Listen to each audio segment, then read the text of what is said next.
Hey, it's Bill Russell. I'm here in my yellow hat. I wore it at Vive and Hims to signify our partnership with Alex's Lemonade Stand Foundation and the search for cures and to combat childhood cancer. I'm just blown away by the generosity of our community. With the help of our partners, SureTest, Rackspace, CTG, and some of you giving individually, we were able to raise close to $40,000 at those two events. It is just exceptional.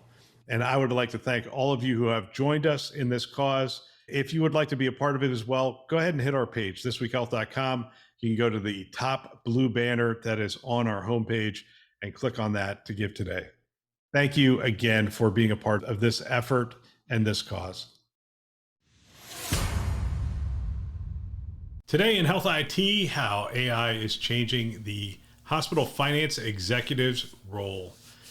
My name is Bill Russell. I'm a former CIO for a 16 hospital system and creator of This Week Health, a set of channels and events dedicated to transform healthcare one connection at a time. We want to thank our show sponsors who are investing in developing the next generation of health leaders: SureTest, Artisight, Parlance, Certify Health, Notable, and ServiceNow. Check them out at thisweekhealth.com/today. Every news story we cover on the show, you can find at thisweekhealth.com/news. We're launching this site going into next year. We had to launch it for our Newsday show, and we pull all the articles from around the entire internet.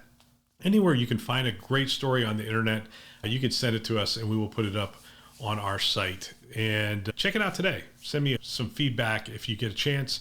DM me on LinkedIn or Twitter. Let me know what you think. All right. One last thing. Share this podcast with a friend or colleague. Use it as a foundation for daily or weekly discussions on the topics that are relevant to you and the industry. They can subscribe wherever you listen to podcasts. All right. This article is from HFMA, Healthcare Financial Management Association. It's a great little discussion. It focuses in on what Scripps is doing. And the title of it is How AI is About to Change Healthcare. AI is going to transform the way hospital finance executives do their jobs. All right, let me give you a couple of excerpts. For executives who have lived through the marketing of such technology developments as big data, the cloud, and the Internet of Things, the prospect of taking on the latest hot concept, AI, might not be appealing. But ignoring AI and all its variations may be a mistake. Although there's a different technology solutions being sold under the name AI, robotic process automation and machine learning being two, the important things to know are the problem needing to be solved and whether the technology solves or mitigates the problem. There are more established techniques also may assist with the adoption of a form of AI that is attracting so much attention, the large language model, of which one prominent example has a commercial name, ChatGPT.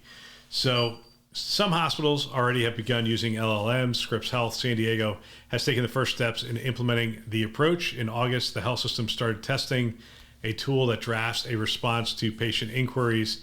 And about a year and a half ago, Scripps began using another large language tool that turns a physician-patient conversation into a medical progress note. Both have produced promising results.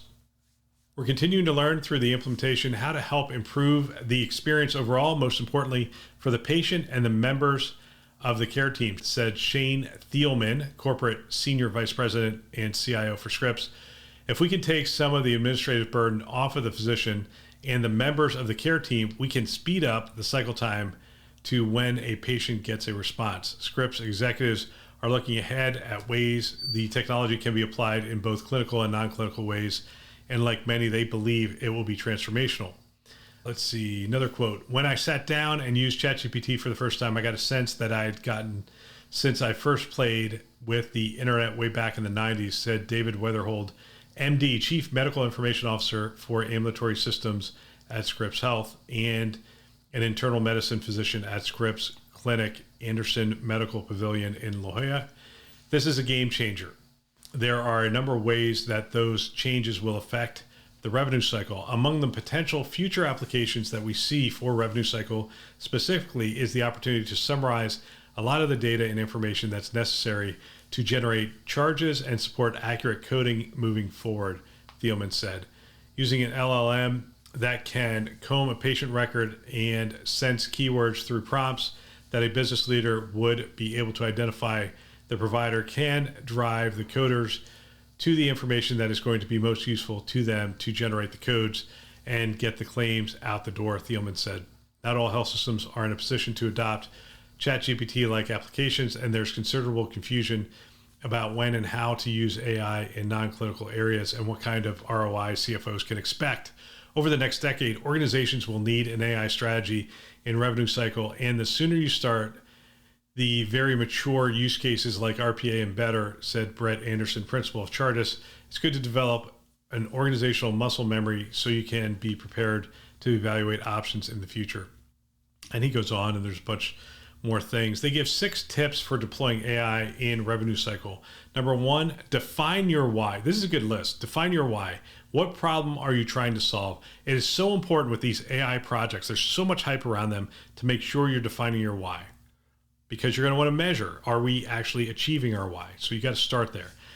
Look at your native system. Does functionality already exist within the electronic health record to solve the problem? Some EHRs may include forms of AI. Absolutely, it's being built in every day as we speak.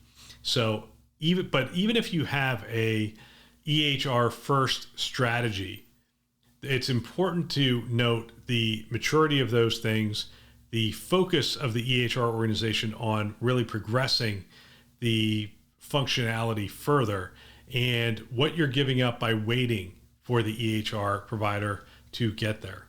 So again, if they have it and they're progressing it, by all means, EHR first. If it's going to be a while, if it's on the roadmap, if it's not a focus area, and you're just spinning cycles waiting for them to do something, that might be a mistake. So to find your why, look at your native systems. Number 3, evaluate vendors. If a vendor refers to a solution as AI, what does that actually mean? For example, is it RPA, ML, or NLP? It's important to know what all those acronyms mean. And will that technology solve the problem at hand? If so, how is it going to do that? Number 4, gauge how much human input is required to promote a positive ROI. Does the organization have the right type of internal expertise to train the solution? Also, when software updates occur, does the vendor ensure all historical ML is maintained? If so, how? Next, ask for references. Absolutely. That's basics. If you're going to buy new technology, ask for references. What other organizations have used the technology and how? What ROI have they seen and why? And then finally, focus on change management. Help RCM staff understand how technology can elevate, not necessarily replace them. And I'm finding that to be the most important thing that leadership can do is, first of all, understanding themselves, how AI is going to impact whatever area they are bringing it into, and then communicating that effectively. And what I'm telling my team over and over again is we are going to automate where we can. We are going to use AI tools wherever we can. And we are going to do that to take these lower level tasks off their plates so that we can have them focused on higher order items that can progress us even further in our mission. There are things that AI automation, no matter what form of AI, by the way, or automation, it can only take us so far today. Now, it will continue to evolve and move further and further down the road, but there are things that only a human can do. Let's keep elevating our human capital to address those very challenging things.